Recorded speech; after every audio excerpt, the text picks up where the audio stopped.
Crimen y castigo, de Fyodor Dostoyevsky.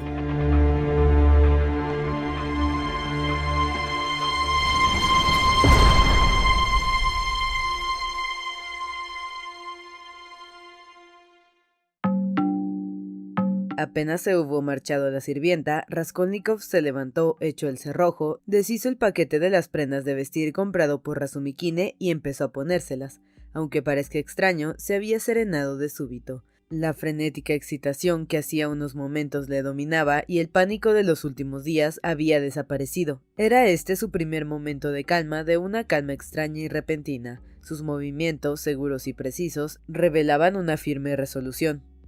De hoy no pasa, murmuró. Se daba cuenta de su estado de debilidad, pero la extrema tensión de ánimo a la que debía su serenidad le comunicaba una gran serenidad en sí mismo y parecía darle fuerzas. Por lo demás, no temía caerse en la calle. Cuando estuvo enteramente vestido con sus ropas nuevas, permaneció un momento contemplando el dinero que Razumikine había dejado en la mesa. Tras unos segundos de reflexión, se lo echó al bolsillo. La cantidad ascendía a 25 rublos. Tomó también lo que a su amigo le había sobrado de los 10 rublos destinados a la compra de las prendas de vestir y acto seguido descorrió el cerrojo, salió de la habitación y empezó a bajar la escalera. Al pasar por el piso de la patrona, dirigió una mirada a la cocina, cuya puerta estaba abierta. Nastasia daba la espalda a la escalera, ocupada en avivar el fuego de samóvar. No oyó nada. En lo que menos pensaba era en aquella fuga. Momentos después ya estaba en la calle. Eran alrededor de las 8 y el sol se había puesto. La atmósfera era asfixiante, pero él aspiró ávidamente el polvoriento aire envenenado por las emanaciones pestilentes de la ciudad. Sintió un ligero vértigo, pero sus ardientes ojos y todo su rostro descarnado y lívido expresaron de súbito una energía salvaje. No llevaba rumbo fijo y ni siquiera pensaba en ello, solo pensaba en una cosa, que era preciso poner fin a todo aquello inmediatamente y de un modo definitivo, y que si no lo conseguía, no volvería a su casa, pues no quería seguir viviendo así. Pero ¿cómo lograrlo? Del modo de terminar, como él decía, no tenía la menor idea. Sin embargo, procuraba no pensar en ello. Es más, rechazaba este pensamiento porque le torturaba. Solo tenía un sentimiento y una idea, que era preciso que todo cambiara, fuera como fuere y costara lo que costase. Sí, cueste lo que cueste, repetía con una energía desesperada, con una firmeza indómita. Dejándose llevar de una arraigada costumbre, tomó maquinalmente el camino de sus paseos habituales y se dirigió a la plaza del mercado central. A medio camino, ante la puerta de una tienda en la calzada, vio a un joven que ejecutaba en un pequeño órgano una melodía sentimental. Acompañaba a una jovencita de unos 15 años que estaba de pie junto a él en la acera y que vestía como una damisela. Llevaba miriñaque, guantes, mantilla y un sombrero de paja con una pluma de un rojo de fuego, todo ello viejo y ajado. Estaba cantando una romanza con una voz cascada, pero fuerte y agradable, con la esperanza de que le arrojaran desde la tienda una moneda de 2 kopecks. Raskolnikov se detuvo junto a los 2 o 3 papanatas que formaban el público, escuchó un momento, sacó del bolsillo una moneda de 5 kopecks y la puso en la mano de la muchacha. Esta interrumpió su nota más aguda y patética, como si le hubiesen cortado la voz. ¡Basta!, gritó a su compañero, y los dos se trasladaron a la tienda siguiente. ¿Le gustan las canciones callejeras?, preguntó de súbito Raskolnikov a un transeúnte de cierta edad que había escuchado a los músicos ambulantes y tenía aspecto de paseante desocupado. El desconocido le miró con un gesto de asombro. A mí, continuó Raskolnikov, que parecía hablar de cualquier cosa menos de canciones. Me gusta oír cantar al son del órgano un atardecer otoñal, frío, sombrío y húmedo sobre todo. Uno de esos atardeceres en que todos los transeúntes tienen el rostro verdoso y triste, y especialmente cuando cae una nieve aguda y vertical que el viento no desvía, comprende. A través de la nieve se percibe la luz de los faroles de gas. No sé, perdone, balbuceó el paseante, tan alarmado por las extrañas palabras de Raskolnikov como por su aspecto, y se apresuró a pasar a la otra acera. El joven continuó su camino y desembocó en la plaza del mercado, precisamente por el punto donde días atrás el matrimonio de comerciantes hablaba con Lisbeth, pero la pareja no estaba. Raskolnikov se detuvo al reconocer el lugar, miró en todas direcciones, se acercó a un joven que llevaba una camisa roja y bostezaba a la puerta de un almacén de harina. En esa esquina montan su puesto un comerciante y su mujer. Tiene aspecto de campesina, ¿verdad?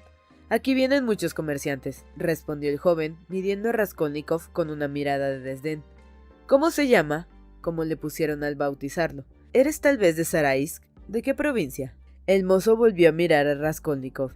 Alteza, mi familia no es de ninguna provincia, sino de un distrito. Mi hermano, que es el que viaja, entiende de estas cosas, pero yo, como tengo que quedarme aquí, no sé nada. Espero de la misericordia de su Alteza que me perdone. ¿Es un fisgón lo que hay allá arriba? Una taberna, hay un billar e incluso algunas princesas. Es un lugar muy chic. Raskolnikov atravesó la plaza. En uno de los ángulos se apiñaban una multitud de mujiks. Se introdujo en lo más denso del grupo y empezó a mirar atentamente las caras de unos y otros, pero los campesinos no le prestaban la menor atención. Todos hablaban a gritos, divididos en pequeños grupos. Después de reflexionar un momento, prosiguió su camino en dirección al Boulevard Quinto. Pronto dejó la plaza y se internó en una calleja que, formando un recodo, conduce a la calle de Sadovaya. Había recorrido muchas veces aquella callejuela. Desde hacía algún tiempo, una fuerza misteriosa le impulsaba a deambular por estos lugares cuando la tristeza le dominaba, con lo que se ponía más triste aún. Esta vez entró en la callejuela inconscientemente. Llegó ante un gran edificio donde todo eran fisgones y establecimientos de bebidas. De ellos salían continuamente mujeres destocadas y vestidas con negligencia, como quien no ha de alejarse de su casa, y formaban grupos aquí y allá en la acera y especialmente al borde de las escaleras que conducían a los tugurios de mala fama del subsuelo. En uno de estos antros reinaba un estruendo ensordecedor. Se tocaba la guitarra, se cantaba y todo el mundo parecía divertirse.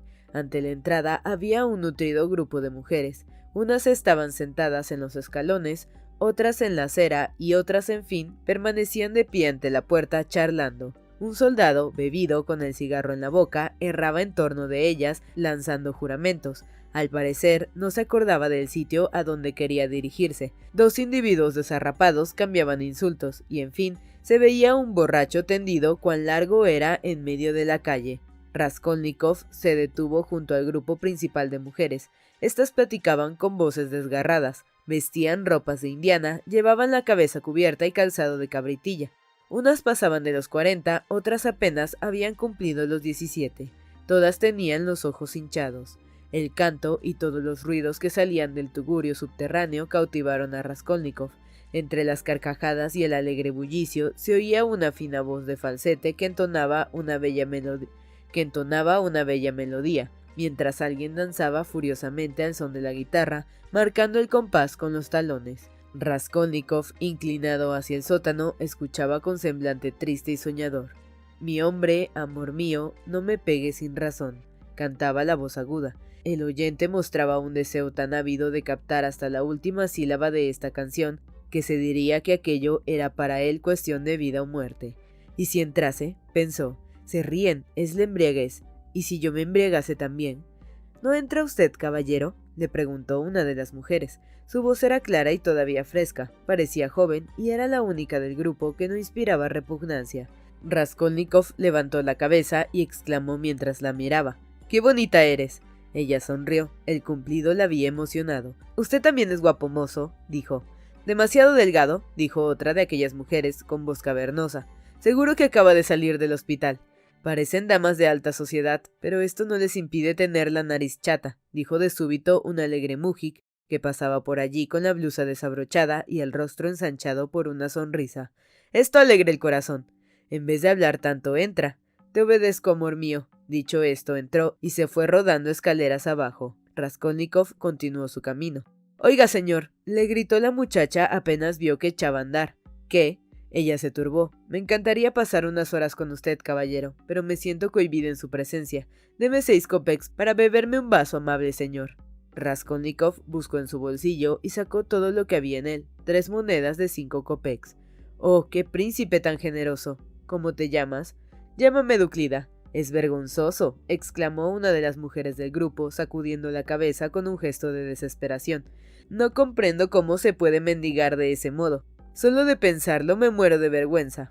Raskolnikov miró con curiosidad a la mujer que había hablado así. Representaba unos 30 años, estaba picada de viruelas y salpicada de quimosis, tenía el labio superior un poco hinchado, había expresado su desaprobación en un tono de grave serenidad. ¿Dónde he leído yo, pensaba Raskolnikov al alejarse, que un condenado a muerte decía, una hora antes de la ejecución de la sentencia, que antes de morir prefería pasar la vida en una cumbre, en una roca escarpada donde tuviera el espacio justo para colocar los pies, una roca rodeada de precipicios o perdida en medio del océano sin fin, en una perpetua soledad, aunque esta vida durara 1000 años o fuera eterna? Vivir, vivir sea como fuere. El caso es vivir, y añadió al cabo de un momento, el hombre es cobarde, y cobarde el que le reprocha esta cobardía. Desembocó en otra calle. Mira, el Palacio de Cristal. Razumikine me hablaba de él no hace mucho. ¿Pero qué es lo que yo quería hacer? Ah, sí, leer. Zosimov me ha dicho que leyó en la prensa. ¿Me dará los periódicos?, preguntó entrando en un salón de té espacioso bastante limpio y que estaba casi vacío. Solo había 2 o 3 clientes tomando el té y en un departamento algo lejano un grupo de 4 personas que bebían champán. Raskolnikov creyó reconocer a Samiotov entre ellas, pero la distancia le impedía asegurar que fuese él. «Bah, ¿qué importa?», pensó. «¿Quiere usted vodka?», preguntó el camarero. «Tráeme té y los periódicos, los atrasados, los de estos últimos 5 días. Te daré propina». «Gracias, señor. Aquí tiene los de hoy de momento. ¿Quiere vodka también?». El camarero le trajo té y los demás periódicos. Raskolnikov se sentó y empezó a leer los títulos. Isler, los aztecas, Isler, Bartola, Máximo, los aztecas, Isler, hojeó los sucesos, un hombre que se había caído por una escalera, un comerciante ebrio que había muerto abrasado, un incendio en el barrio de las Arenas, otro incendio en el nuevo barrio de Petersburgo, otro en este barrio, Isler, Máximo. Aquí está. Había encontrado al fin lo que buscaba y empezó a leer. Las líneas danzaban ante sus ojos, sin embargo leyó el suceso hasta el fin de la información y buscó nuevas noticias sobre el hecho en los números siguientes. Sus manos temblaban de impaciencia al pasar las páginas. De pronto alguien se sentó a su lado y le dirigió una mirada. Era Samiotov en persona, con la misma indumentaria que llevaba en la comisaría. Lucía sus anillos, sus cadenas, sus cabellos negros, rizados, abrillantados y partidos por una raya perfecta. Llevaba su maravilloso chaleco, su americana un tanto gastada y su camisa no del todo nueva. Parecía de excelente humor, pues sonreía afectuosamente. El champán había coloreado su cetrino rostro. «Pero usted aquí», dijo con un gesto de asombro y con el tono que habría adoptado para dirigirse a un viejo camarada. «Pero si Razumikine me dijo ayer que estaba usted todavía delirando. ¡Qué cosa tan rara! ¿Sabe que estuve en su casa?» Raskolnikov había presentido que el secretario de la comisaría se acercaría a él. Dejó los periódicos y se encaró con Samiotov. En sus labios se percibía una sonrisa irónica que dejaba traslucir cierta irritación. «Ya sé que vino usted», respondió. «Ya me lo han dicho. Usted buscó la bota. Sabe que tiene subyugado a Razumikine. Dice que estuvieron ustedes dos en casa de Luisa Ivanovna, aquella a la que usted intentaba defender el otro día. Ya sabe lo que quiero decir. Usted hacía señas al teniente Pólvora, y él no lo entendía. ¿Se acuerda usted? Sin embargo, no hacía falta ser un lince para comprenderlo. La cosa no podía estar más clara. ¡Qué charlatán! Se refiere al teniente Pólvora, a su amigo Razumikine. Vaya, vaya, señor Samiotov, para usted es la vida. Usted tiene entrada libre y gratuita en lugares encantadores. ¿Quién le ha invitado a champán ahora mismo? Invitado, hemos bebido champán, pero a santo de qué tenían que invitarme. Para corresponder a algún favor. Ustedes sacan provecho de todo. Raskolnikov se echó a reír. No se enfade, añadió dándole una palmada en la espalda. Se lo digo sin malicia alguna, amistosamente, por pura diversión, como decía de los puñetazos que dio a Mitri el pintor que detuvieron ustedes por el asunto de la vieja. ¿Cómo sabe usted que dijo eso? Yo sé muchas cosas, tal vez más que usted sobre ese asunto. Qué raro está usted, no me cabe duda de que está todavía enfermo, no debió salir de casa. De modo que le parece que estoy raro. Sí, ¿qué estaba leyendo? Los periódicos. Solo hablan de incendios. Yo no leía los incendios. Miró a Samiotov con una expresión extraña. Una sonrisa irónica volvió a torcer sus labios. No, repitió. Yo no leía las noticias de los incendios. Y añadió guiñándole un ojo. Confiese, querido amigo, que arde usted de deseos de saber lo que estaba leyendo. Se equivoca usted. Le he hecho esa pregunta por decir algo. Es que no puede uno preguntar. ¿Pero qué le sucede? Óigame, usted es un hombre culto, ¿verdad? Usted debe haber leído mucho. He seguido 6 cursos en el instituto, repuso Samiotov un tanto orgulloso. 6 cursos. Ah, querido amigo, lleva una raya perfecta, sortijas, en fin. que es usted un hombre rico, y qué linda presencia.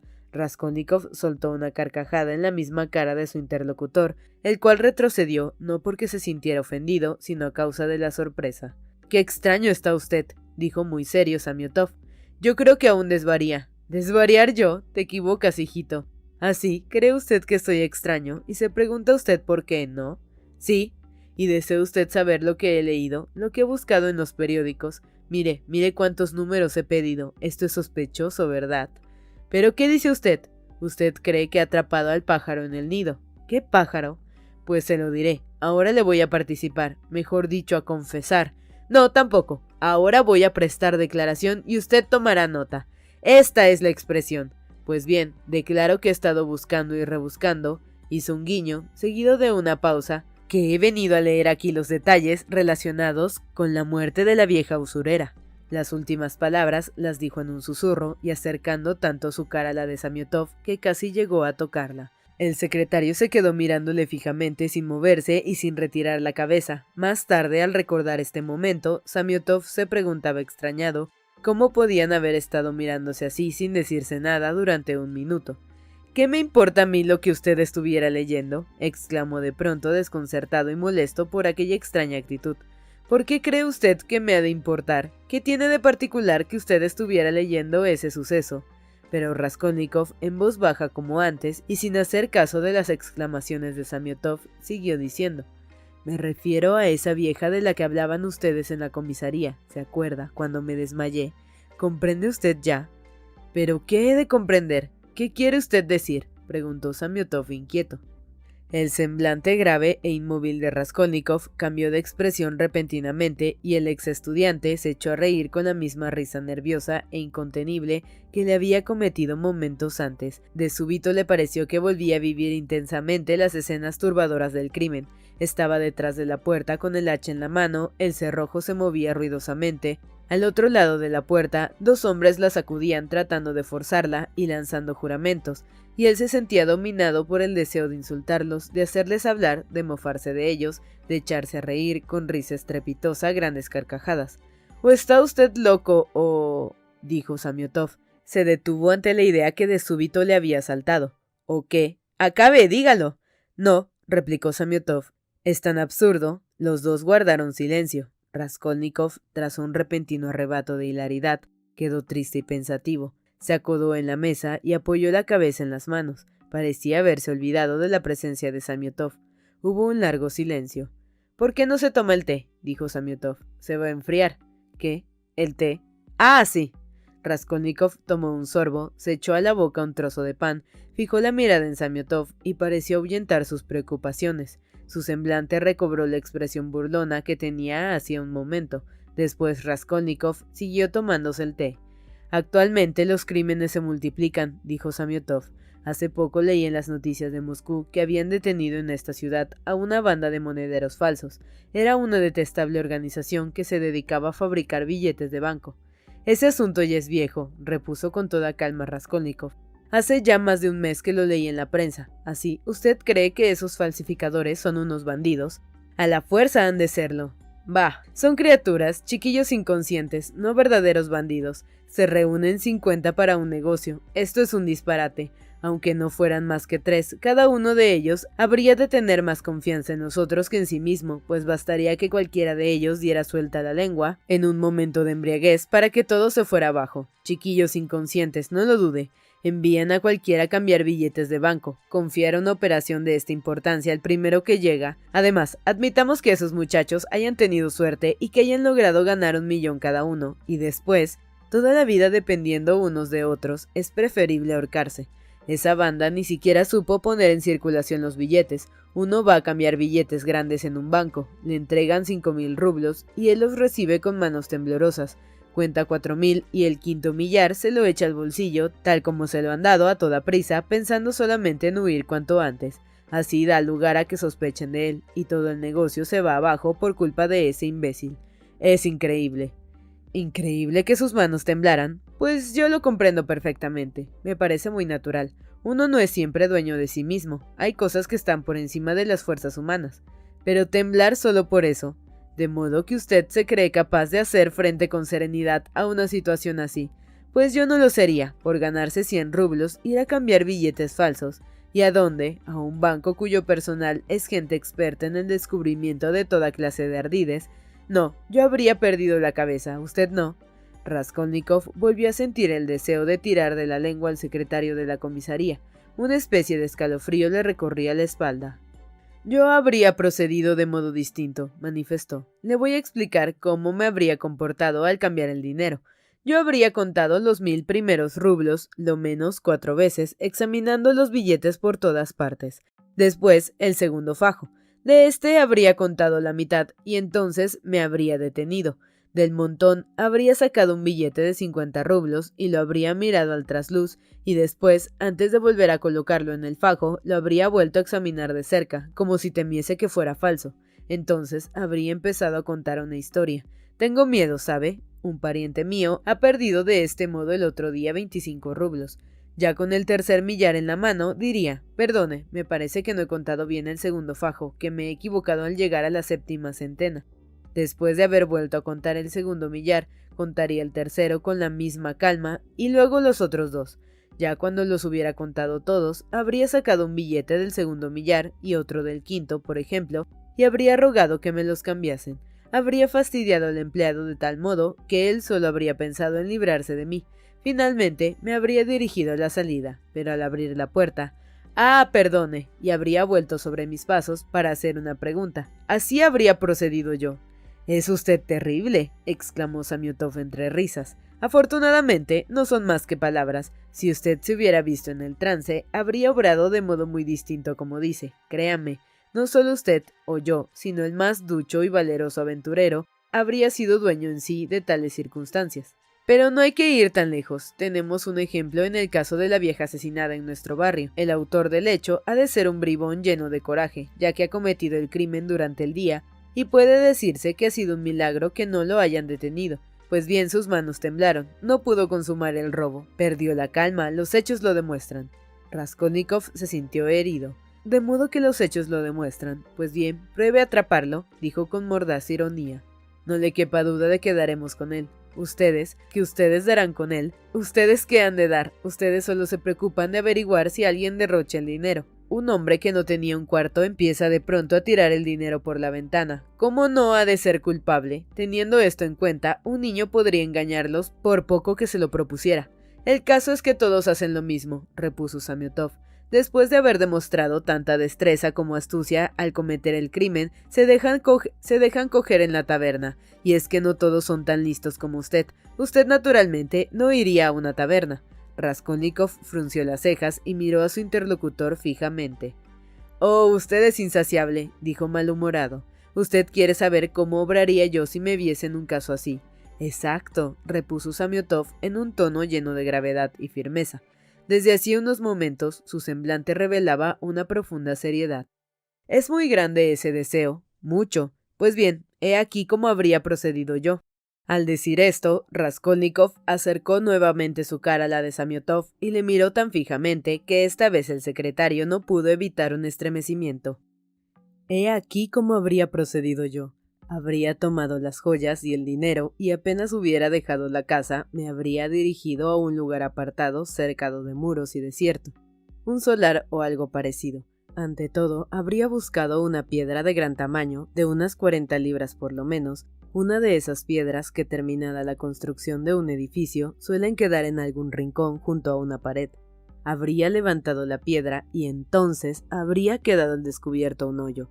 En este hoyo habría depositado las joyas y el dinero, y luego habría vuelto a poner la piedra en su sitio, acercando un poco de tierra con el pie en torno alrededor.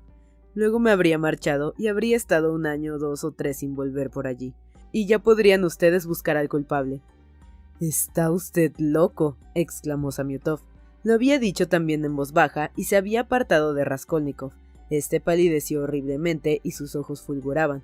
Su labio superior temblaba convulsivamente. Se acercó a Samiotov tanto como le fue posible y empezó a mover los labios sin pronunciar palabra. Así estuvo 30 segundos. Se daba perfecta cuenta de lo que hacía, pero no podía dominarse. La terrible confesión temblaba en sus labios, como días atrás el cerrojo en la puerta, y estaba a punto de escapársele.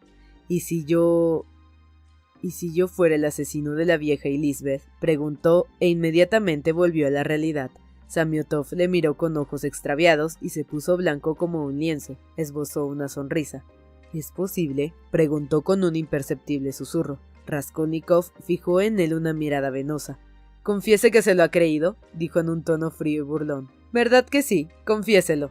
«Nada de eso», replicó vivamente Samiotov. «No lo creo en absoluto, y ahora menos que nunca». «Ha caído usted, muchacho, ya le tengo. Usted no ha dejado de creerlo por poco que sea, puesto que dice que ahora lo cree menos que nunca».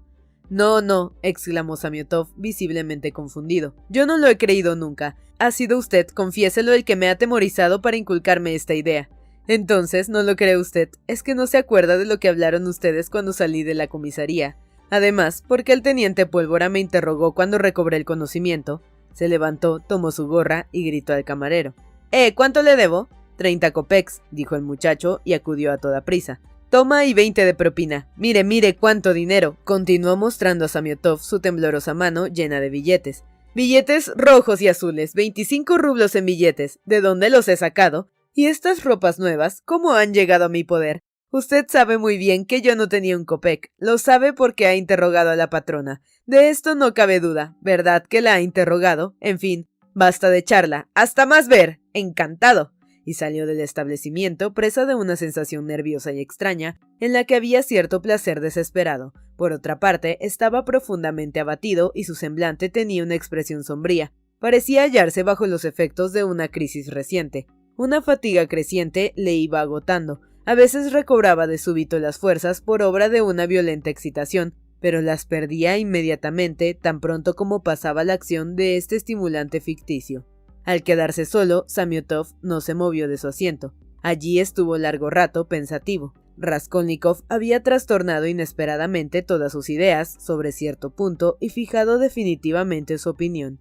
Ilya Petrovich es un imbécil, se dijo. Apenas puso los pies en la calle, Raskolnikov se dio de manos a boca con Razumikine, que se disponía a entrar en el salón de té. Estaban a un paso de distancia el uno del otro y aún no se habían visto. Cuando al fin se vieron, se miraron de pies a cabeza. Razumikine estaba estupefacto, pero de súbito la ira, una ira ciega, brilló en sus ojos. «¿Con qué estabas aquí?», vociferó. «El hombre ha saltado de la cama y se ha escapado, y yo buscándote, hasta debajo del diván, hasta en el granero. He estado a punto de pegarle a Anastasia por tu culpa, y miren ustedes de dónde sale. Rodia, ¿qué quiere decir esto? Di la verdad». «Pues esto quiere decir que estoy harto de todos ustedes, que quiero estar solo», repuso con toda calma Raskolnikov. «Pero si apenas puedes tenerte en pie, tienes los labios blancos como la cal y ni las fuerzas te quedan para respirar. Estúpido, ¿qué haces en el Palacio de Cristal? Dímelo». «Déjame en paz», dijo Raskolnikov, tratando de pasar por el lado de su amigo. Esta tentativa enfureció a Razumikine, que apresó por un hombro a Raskolnikov. «Que te deje después de lo que has hecho. No sé cómo te atreves a decir una cosa así. ¿Sabes lo que voy a hacer? A tomarte debajo del brazo como un paquete, llevarte a casa y encerrarte». «Oye, Razumikine», empezó a decir Raskolnikov en voz baja y con perfecta calma, «¿es que no te das cuenta de que tu protección me fastidia? ¿Qué interés tienes en sacrificarte por una persona a la que molestan tus sacrificios e incluso se burla de ellos? Dime, ¿por qué viniste a buscarme cuando me puse enfermo? Pero si entonces la muerte habría sido una felicidad para mí. ¿No lo he demostrado ya claramente que tu ayuda es para mí un martirio? Que ya estoy harto. No sé qué placer se puede sentir torturando a la gente, y te aseguro que todo esto perjudica mi curación, pues estoy continuamente irritado. Hace poco Zosimov se ha marchado para no mortificarme. Déjame tú también, por amor de Dios. ¿Con qué derecho pretendes retenerme a la fuerza? ¿No ves que ya he recobrado la razón por completo? Te agradeceré que me digas cómo he de suplicarte para que me entiendas, que me dejes tranquilo, que no te sacrifiques por mí. Dime que soy un ingrato, un servil, pero déjame en paz, déjame por el amor de Dios». Había pronunciado las primeras palabras en voz baja, feliz ante la idea del veneno que iba a derramar sobre su amigo, pero acabó por expresarse con una especie de delirante frenesí. Se ahogaba como en su reciente escena con Lujine. Razumikine estuvo un momento pensativo, después soltó el brazo de su amigo. «Vete al diablo», dijo con un gesto de preocupación. Se había colmado su paciencia, pero apenas dio un paso Raskolnikov, le llamó en un arranque repentino. «Espera, escucha. Quiero decirte que tú y todos los de tu calaña, desde el primero hasta el último, son unos vanidosos y unos charlatanes. Cuando sufren una desgracia o les acecha un peligro, lo incuban como incuba una gallina sus huevos y ni siquiera en este caso los encuentran ustedes mismos. No hay un átomo de vida personal original en ustedes. Es agua clara, no sangre lo que corre por sus venas. Ninguno de ustedes me inspiran confianza. Lo primero que les preocupa en todas las circunstancias es no parecerse a ningún otro ser humano». Raskolnikov se dispuso a girar sobre sus talones. Razumikine le gritó más indignado todavía. «Escúchame hasta el final. Ya sabes que hoy estreno una nueva habitación. Mis invitados deben estar ya en casa, pero he dejado allí a mi tío para que los atienda. Pues bien, si tú no fueras un imbécil, un verdadero imbécil, un idiota de marca mayor, un simple imitador de gente extranjera. Oye, Rodia, yo reconozco que eres una persona inteligente, pero idiota a pesar de todo. Pues si no fueses un imbécil, vendrías a pasar la velada en nuestra compañía en vez de gastar las suelas de tus botas yendo por las calles de un lado a otro. Ya que has salido sin deber, sigue fuera de casa. Tendrás un buen sillón, se lo pediré a la patrona. Un té modesto, compañía agradable. Si lo prefieres, podrás estar echado en el diván. No por eso dejarás de estar con nosotros. Zosimov está invitado. ¿Vendrás?» «No, no lo creo», gritó Razumikine impaciente. «Tú no puedes saber que no irás. No puedes responder de tus actos y además no entiendes nada. Yo he renegado de la sociedad 1000 veces y luego he vuelto a ella toda prisa. Te sentirás avergonzado de tu conducta y volverás al lado de tus semejantes. Edificio Pochinkov, 3er piso. No lo olvides. Si continúas así, un día te dejarás azotar por pura caridad. Yo le cortaré las orejas a quien muestre tales intenciones. Edificio Pochinkov, número 47, departamento del funcionario Babuchkine». «No iré, Razumikine». Y Raskolnikov dio media vuelta y empezó a alejarse. «Pues yo creo que sí vendrás, porque te conozco. Oye, ¿está aquí Samiotov?» «Sí». «¿Han hablado?» «Sí». «¿De qué? Bueno, no me digas si no quieres. Vete al diablo. Pochinkov 47, Babuchkine, no lo olvides». Raskolnikov llegó a la Sadovia, dobló la esquina y desapareció. Razumikine le había seguido con la vista. Estaba pensativo. Al fin se encogió de hombros y entró en el establecimiento. Ya en la escalera se detuvo. «Que se vaya al diablo», murmuró. «Habla como un hombre cuerdo y sin embargo... Pero qué imbécil soy. ¿Acaso los locos no suelen hablar como personas sensatas? Esto es lo que me parece que teme Zosimov». Y se llevó el dedo a la sien. «¿Y qué ocurriría si...? No se le puede dejar solo. Es capaz de tirarse al río. He hecho una tontería. No debí dejarlo». Echó a correr en busca de Raskolnikov, pero este había desaparecido sin dejar rastro. Razumikine regresó al Palacio de Cristal para interrogar cuanto antes a Samiotov. Raskolnikov se había dirigido al puente de... Se internó en él, se acodó en el petril y su mirada se perdió en la lejanía. Estaba tan débil que le había costado gran trabajo llegar hasta allí. Sentía vivos deseos de sentarse o de tenderse en medio de la calle, e inclinado sobre el pretil, miraba distraído los reflejos sonrosados del sol poniente, las hileras de casas oscurecidas por las sombras crepusculares, y a la orilla izquierda del río, el tragaluz de una lejana buhardilla incendiado por un último rayo de sol. Luego fijó la vista en las aguas negras del canal y quedó absorto en atenta contemplación. De pronto, una serie de círculos rojos empezaron a danzar ante sus ojos. Las casas, los transeúntes, los malecones empezaron también a danzar y girar. De súbito se estremeció. Una figura insólita, horrible, que acababa de aparecer ante él, le impresionó de tal modo que no llegó a desvanecerse. Había notado que alguien acababa de detenerse cerca de él a su derecha. Se volvió y vio a una mujer con un pañuelo en la cabeza. Su rostro amarillento y alargado parecía hinchado por la embriaguez. Sus ojos hundidos le miraron fijamente, pero sin duda no le vieron, porque no veía nada ni a nadie. De improviso, puso en el pretil el brazo derecho, levantó la pierna del mismo lado, saltó a la baranda y se arrojó al canal. El agua sucia se agitó y cubrió el cuerpo de la suicida, pero solo momentáneamente, pues enseguida reapareció y empezó a deslizarse al suave impulso de la corriente. Su cabeza, sus piernas estaban sumergidas, únicamente su espalda permanecía a flote, con la blusa hinchada sobre ella como una almohada. ¡Se ha ahogado! ¡Se ha ahogado!, gritaban de todas partes. Acudía la gente. Las dos orillas se llenaron de espectadores. La multitud de curiosos aumentaba en torno a Raskolnikov y le prensaba contra el pretil. «Señor, pero si es Afrosiniuchka», dijo una voz quejumbrosa. «Señor, sálvala, hermanos, almas generosas, sálvenla». ¡Una barca! ¡Una barca!, gritó otra voz entre la muchedumbre. Pero no fue necesario. Un agente de la policía bajó corriendo las escaleras que conducían al canal. Se quitó el uniforme y las botas y se arrojó al agua. Su tarea no fue difícil. El cuerpo de la mujer, arrastrado por la corriente, había llegado tan cerca de las escaleras que el policía pudo asir sus ropas con la mano derecha y con la izquierda aferrarse a un palo que le tendía un compañero. Sacaron del canal a la víctima y la depositaron en las gradas de piedra. La mujer volvió muy pronto en sí. Se levantó, lanzó varios estornudos y empezó a escurrir sus ropas con gesto estúpido y sin pronunciar palabra. «¡Virgen Santa!», gimoteó la misma voz de antes, esta vez al lado de Afrosiniushka. «Se ha puesto a beber, a beber. Hace poco intentó ahorcarse, pero la descolgaron a tiempo. Hoy me he ido a hacer mis cosas, encargando a mi hija de vigilarla, y ya ven ustedes lo que ha ocurrido. Es vecina nuestra, ¿saben? Vecina nuestra. Vive aquí mismo, 2 casas después de la esquina». La multitud se fue dispersando. Los agentes siguieron atendiendo a la víctima. Uno de ellos mencionó la comisaría. Raskolnikov asistía a esta escena con una extraña sensación de indiferencia, de embrutecimiento. Hizo una mueca de desaprobación y empezó a gruñir. «Esto es repugnante. Arrojarse al agua no vale la pena. No pasará nada. Es tonto ir a la comisaría. Samiotov no está allí. ¿Por qué? Las comisarías están abiertas hasta las 10. Se volvió a espaldas del Petril, se apoyó en él y lanzó una mirada en todas direcciones. «Bueno, vayamos», se dijo, y dejando el puente se dirigió a la comisaría. Tenía la sensación de que su corazón estaba vacío y no quería reflexionar. Ya ni siquiera sentía angustia. Un estado de apatía había reemplazado la exaltación con que había salido de casa resuelto a terminar de una vez. «Desde luego, esto es una solución», se decía mientras avanzaba lentamente por la calzada que bordeaba el canal. «Sí, terminaré porque quiero terminar. Pero ¿es esto realmente una solución?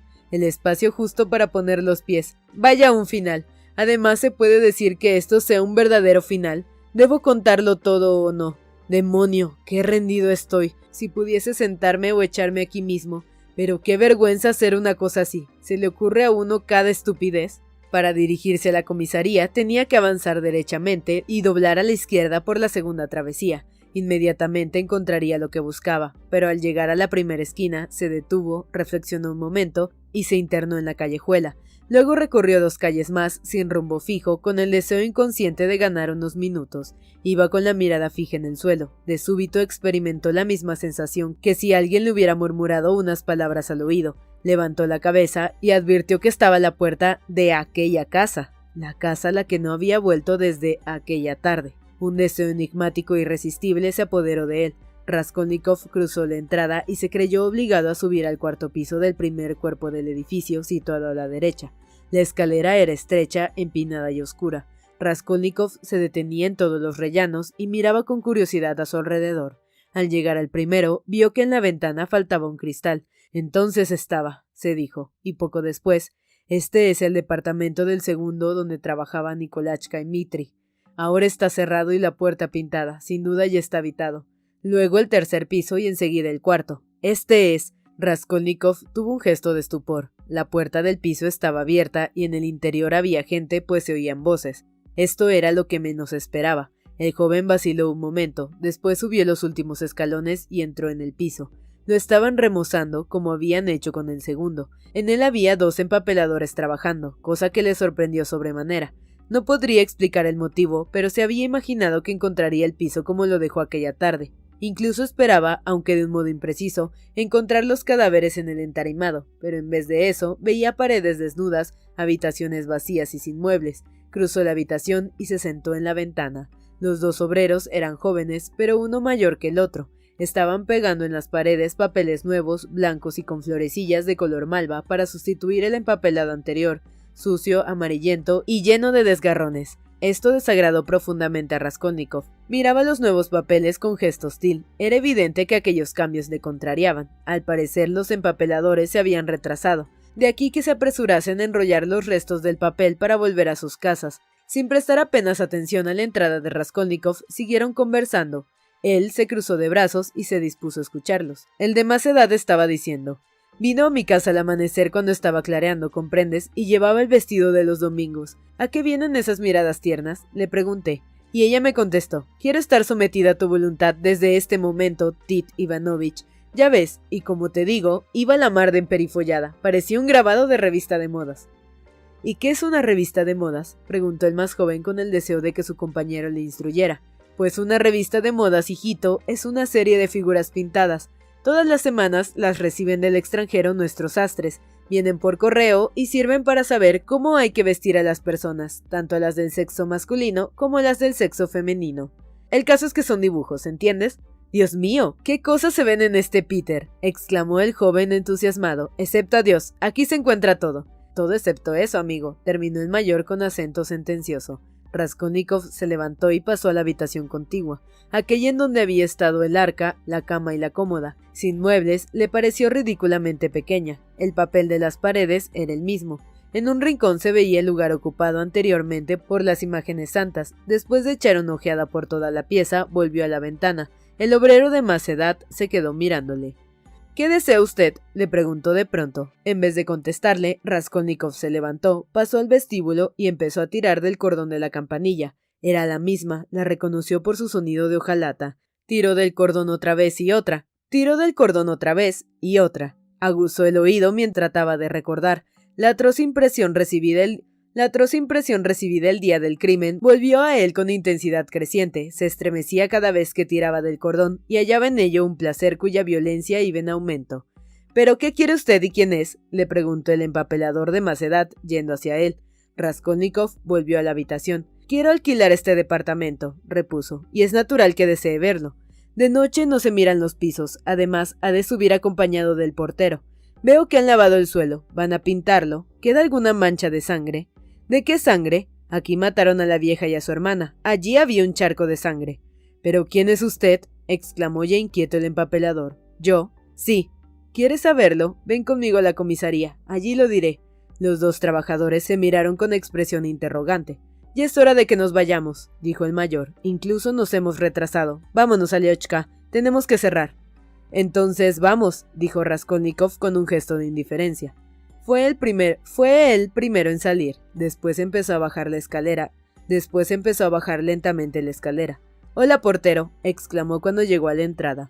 En la puerta había varias personas mirando a la gente que pasaba. Los dos porteros, una mujer, un burgués en bata y otros individuos. Raskolnikov se fue derecho a ellos.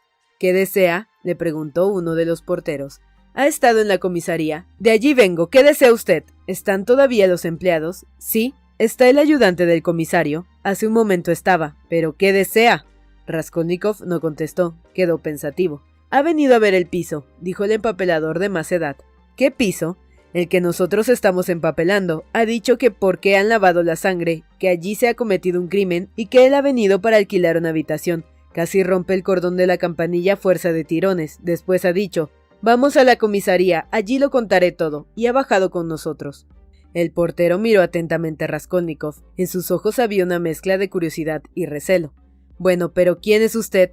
«Yo soy Rodion Romanovich Raskolnikov, ex estudiante, y vivo en la calle vecina, edificio Skill, departamento 14.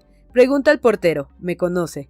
Raskolnikov hablaba con indiferencia y estaba pensativo. Miraba obstinadamente la oscura calle y ni una sola vez dirigió la vista a su interlocutor. «Diga, ¿para qué ha subido al piso?» «Quería verlo, pero si en él no hay nada que ver». «Lo más prudente sería llevarlo a la comisaría», dijo de pronto el burgués. Raskolnikov le miró por encima del hombro, lo observó atentamente y dijo sin perder la calma ni salir de su indiferencia: «Vamos». «Sí, hay que llevarlo», insistió el burgués con vehemencia. «¿A qué ha ido allá? No cabe duda de que tiene algún peso en la conciencia».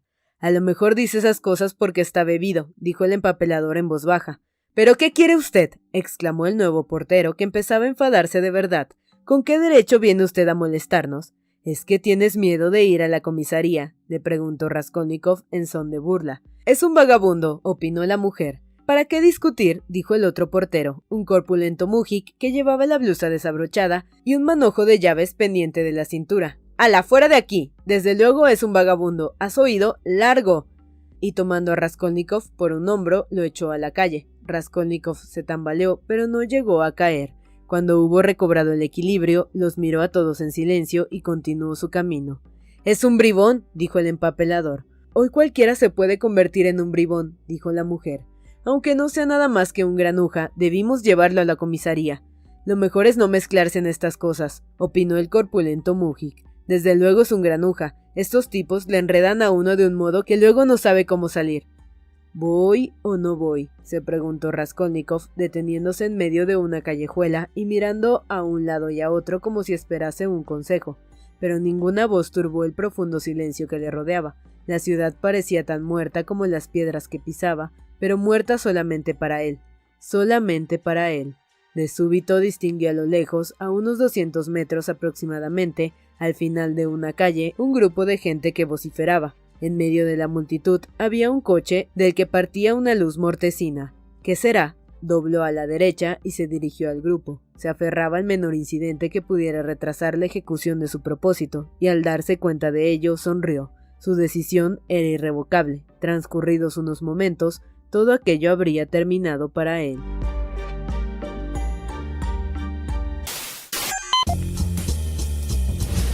Capítulos todos los lunes, miércoles y viernes. ¡Suscríbete! El Cuentero, con historias para tus oídos.